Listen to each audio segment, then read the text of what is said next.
e a gente analisava basicamente a ocorrência dos placares, tá? Como as equipes têm esse padrão, então a gente analisou as ocorrências. E a gente criou alguns pontos, né, justamente para dizer, cara, esse time, com essa ocorrência, qual que é o ponto que eu posso levar ele, né? Se o jogo tiver 0-0, se eu tiver com o placar limite, que é o 0-1, o que eu faço? Né? Então, a gente analisa hoje os últimos 2 anos, tá? Para ver a ocorrência naquela situação casa fora. E quando nós temos uma falta de ocorrência, na verdade, do 0-1, por exemplo, do time jogando em casa, da zebra jogando fora, no confronto direto entre os dois, né? Que não aconteceu esse 0-1 nos últimos 2 anos. E mais algumas outras condições matemáticas aí de classificação, quantidade de gols em casa e fora, enfim, a gente trata ele como um placar singular, tá? Então, cara, é um placar que, né, é claro que dá hedge também, mas a assertividade é muito grande, né? Então, eu sei que esse jogo, por exemplo, eu posso levar ele até o ponto máximo, né? Mas, cara, qual é o ponto máximo?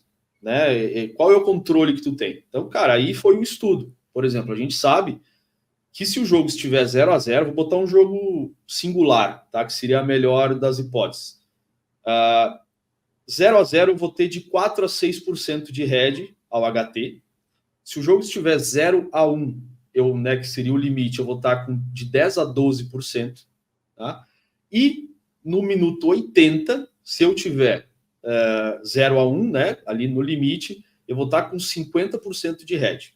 Esse é o meu hedge máximo. Tá? Se o jogo estiver 0-0 no minuto 80, eu vou estar em neutro. Por quê? Porque a odd do 0-1 ela desce, né, ela estabiliza e depois ela sobe. A partir dos 60 minutos, até os 80, ela é obrigada a chegar ali praticamente no neutro. Tá? A gente percebeu que os jogos de ponto 1 e ponto 2, que teriam mais ocorrências, eles não seguiam essa mesma movimentação. Por quê? Porque o mercado ele vai andando conforme, né, o padrão das equipes e conforme o que acontece no jogo. Então a gente viu que, um jogo que tinha já mais ocorrências, no minuto 80 ele estava com 10% de hedge, não estava em neutro. Então, vamos evitar de trabalhar esses jogos.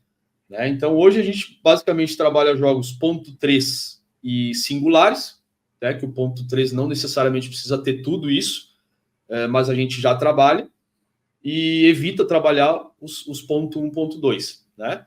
E nós temos, cara, que eu acho que é um benefício do Correct Score, tá? E eu tenho aqui, impresso aqui na minha frente, posso até mostrar para vocês, mas isso aqui, cara, é um mapeamento que a gente tem do Correct Score.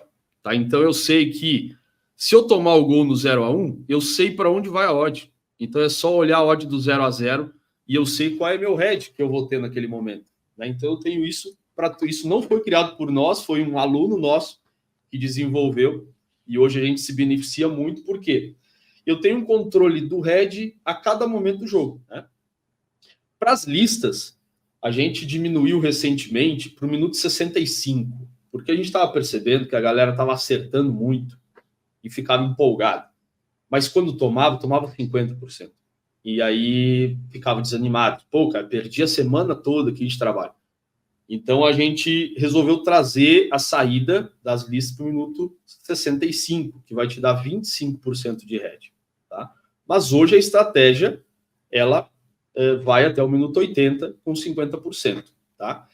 E aí, eu disse que eu falo bastante, cara, mas aí, esse 50%, ele é muito importante, porque senão a estratégia ela não funciona. O mercado ele é justo, ele te dá as odds justas. Entendeu? Então, pegando um cenário de 100 jogos, eu acerto 94%, é o meu win rate nessa estratégia. E eu lucro em torno de 6%, em média, né? Cada entrada. Se eu perder 100% das outras 6, já deu, a conta não fecha. Eu perco mais do que eu ganho. Então, a gente, já lá do Leigolhada, a gente já trouxe essa ideia. Nós temos que ter, no máximo, 50% de hedge. Nós não podemos ter mais do que isso. No início lá do Leigolhada, a gente já tinha descoberto petróleo, cara. Meu Deus do céu, cara, não fala para ninguém isso aqui, porque nós vamos ficar bilionário. Mas não, veio o hedge e levou tudo, varreu. né? E a gente começou, assim, na base da pancada, a entender que tinha que ter um stop, né? Então, hoje nós temos tudo muito cronometrado, né? A estratégia, ela tem o domínio que a gente tem, assim, estatisticamente, né, é muito grande. E aí, tu vai para o jogo, consegue aplicar mais ainda.